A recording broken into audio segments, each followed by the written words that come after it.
Hello বন্ধুরা, Shweta village food cooking চ্যানেলে আপনাদের সবাইকে স্বাগত। আশা করছি আপনারা সবাই খুবই ভালো আছেন আর সুস্থও আছেন। তো বন্ধুরা, প্রত্যেক দিনের মতো আজকেও আমি একটা রেসিপি নিয়ে হাজির হয়ে গেছি। আজকে আমি বানাবো ফুলকপির পরোটা। খেতে কিন্তু ভীষণ ভালো হয়।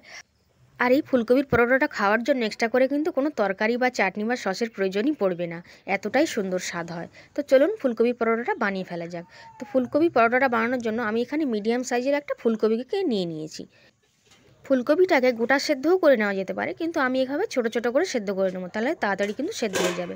ফুলকপিটাকে সেদ্ধ করতে বসিয়ে দিলাম।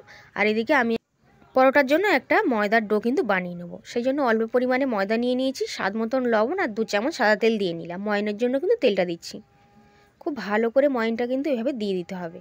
ময়নটা খুব ভালো দেওয়া হলে কিন্তু পরোটাগুলো খেতে ভীষণ ভালো লাগবে। আর আমি এখানে ময়দা দিয়ে বানাবো পরোটাটা, আপনারা কিন্তু আটা দিয়েও বানিয়ে নিতে পারবেন। দেখুন এইভাবে কিন্তু ময়নটা দিতে হবে। মুঠো মারলেই মুঠো মারবে, আবার ঝুরঝুর করে ভেঙেও পড়ে যাবে। এখন অল্প অল্প করে জল দিয়ে কিন্তু একটা ডো আমি বানিয়ে নেব। জলটা কিন্তু একটু সাবধানে দিতে হবে।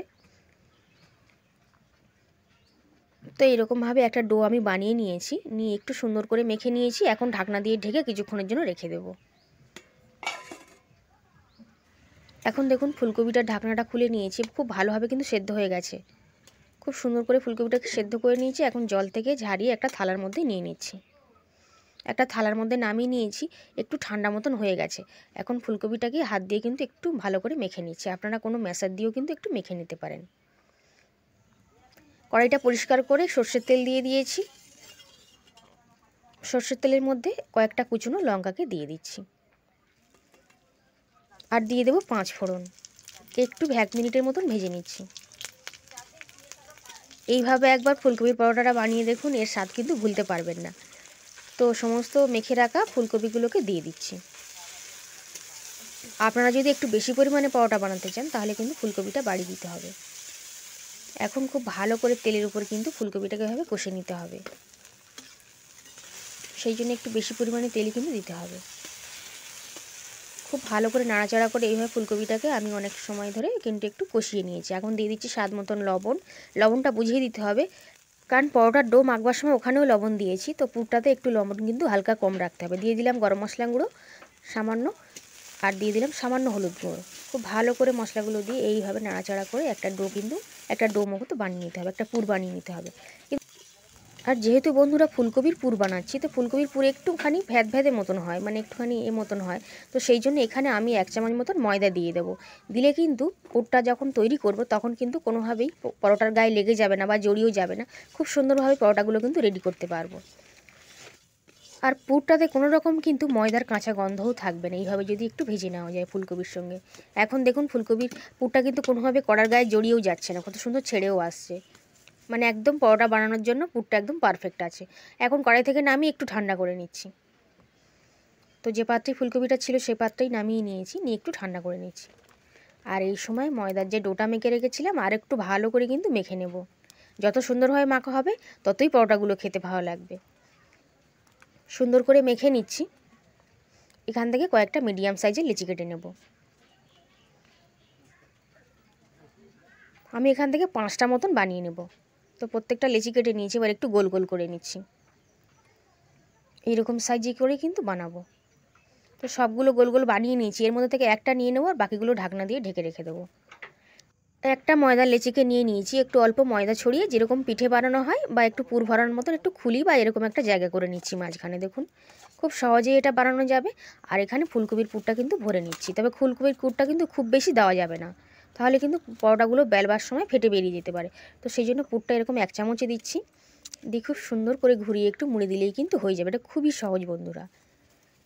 এইভাবে কিন্তু মুড়ে নিলাম। এইভাবে সবগুলোকে পুরটা ভরে নেব, সবগুলো রেডি করে নেব, নিয়ে বেলে নেব। একটা ময়দার পুর ভরা লেচিকে নিয়ে নিয়েছি, নিয়ে একটু অল্প করে ময়দা ছড়িয়ে দিচ্ছি। দিয়ে প্রথমে হাত দিয়ে প্রেস করে একটু চ্যাপ্টা মতন করে দিলাম, দিয়ে অল্প অল্প করে হালকা হালকা করে কিন্তু বেলতে হবে। তো আমি এরকম মিডিয়াম সাইজ করেই কিন্তু বেলেছি, এর থেকে পরোটার বেশি বড় করবার কিন্তু দরকার নেই। তো এই 5টা পরোটা সবগুলো বেলে নিচ্ছি এক এক করে, তারপর ভেজে নেব। তো আরেকটা পরোটাটাকেও আমি কিন্তু এভাবে বেলে নিলাম। এরকম অল্প করে ময়দা ছড়িয়ে বা আটা ছড়িয়েও কিন্তু বেলে নেবেন আপনারা, তাহলে কিন্তু কোনোভাবে জড়িয়েও যাবে না, কোনো অসুবিধা হবে না। আর পুরটা কোনোভাবে বেরিয়েও কিন্তু আসবে না। সবগুলোকে বেলে নিয়েছিলাম, এবার এক এক করে ভেজে নেব। তো উনানে একটা চাটু বসিয়ে দিয়েছি, দিয়ে একটা পরোটাকে দিয়ে দিলাম, দিয়ে যেরকমভাবে রুটি ভাজে ওরকম এপিট ওপিট খুব ভালো করে আগে কিন্তু সেঁকে নেব। একটা সাইড হয়ে গেছিলো, তো সেই জন্য আমি উল্টে দিলাম। এইভাবে উল্টে পাল্টে কিন্তু প্রথমে খুব সুন্দর করে ভেজে নিতে হবে, তা নাহলে ভিতর থেকে কিন্তু কাঁচা থেকে থাকবে। দেখুন খুব সুন্দরভাবে রুটির মতন করে কিন্তু ভেজে নিয়েছি, আর প্রত্যেকটা পরোটাই কিন্তু খুব সুন্দরভাবে ফুলবে। এখন এদিক ওদিক খুব ভালো করে কিন্তু ভেজে নিয়েছিলাম। এখন অল্প করে সাদা তেল দিয়ে দেবো, সাদা তেল দিয়েই কিন্তু পরোটাটা ভাজবো, মানে যেমনভাবে ঠিক পরোটা ভাজা হয় ওরকমভাবেই ভাজবে। এই পরোটার বন্ধুরা এতটাই স্বাদ যে আপনারা একবার বানিয়ে খেয়ে দেখলে কিন্তু বারবার বানাতে চাইবেন।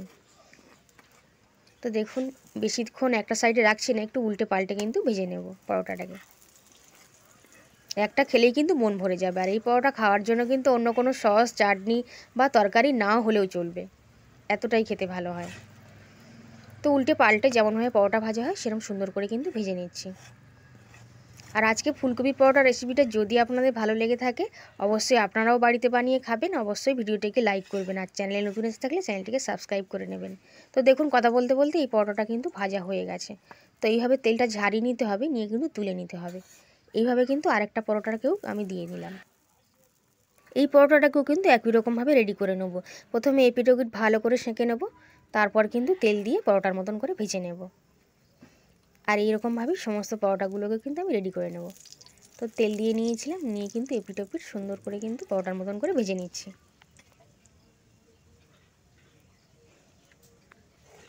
কত সুন্দর ফুলেছে দেখুন, আর প্রত্যেকটা পরোটাই কিন্তু মানে প্রত্যেকটা ফুলকপি পরোটাই কিন্তু এরকমভাবেই ফুলবে, আর দেখতেও কতটা সুন্দর হয়েছে দেখুন, আর খেতেও কিন্তু অসাধারণ হয়। আমি যেমনভাবে বানালাম আপনারা এরকমভাবে যদি বানান তাহলে কিন্তু আপনাদের পরোটাগুলো এতটাই সুন্দর হবে। তো এপিট ওপিট এভাবে লাল করে কিন্তু ভেজে নিয়েছি, এর থেকে বেশি লাল আর করছি না।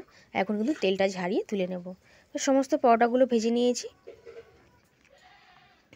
আর ওই থালাটাতেই রয়েছে এখনও। তো দেখুন প্রত্যেকটা পরোটাই কত সুন্দর হয়েছে, দেখতেও কত সুন্দর হয়েছে, আর খেতে তো বন্ধুরা অসাধারণ হয়। এখন একটা প্লেটের মধ্যে নিয়ে নিচ্ছি। এখন একটা পরোটায় কেটেও দেখিয়ে দেবো যে ভিতর থেকেও পুরগুলো কত সুন্দরভাবে রেডি হয়েছে, আর পরোটাটাও ভীষণ সুন্দর হয়েছে। একটা পরোটাকে নিয়ে নিয়েছি, নিয়ে দেখিয়ে দিচ্ছি দেখুন, মানে যেখান থেকে কাটবেন সেখান থেকেই কিন্তু কেটে চলে আসবে, আর পুরটা দেখুন একেবারে পুরে ঠাসা। আজ তাহলে বন্ধুরা এই পর্যন্তই, আবার হাজির হয়ে যাবো আমি অন্য কোনো রেসিপিতে। ততক্ষণ আপনারা সবাই খুবই ভালো থাকবেন আর সুস্থ থাকবেন। আজ তাহলে আসলাম।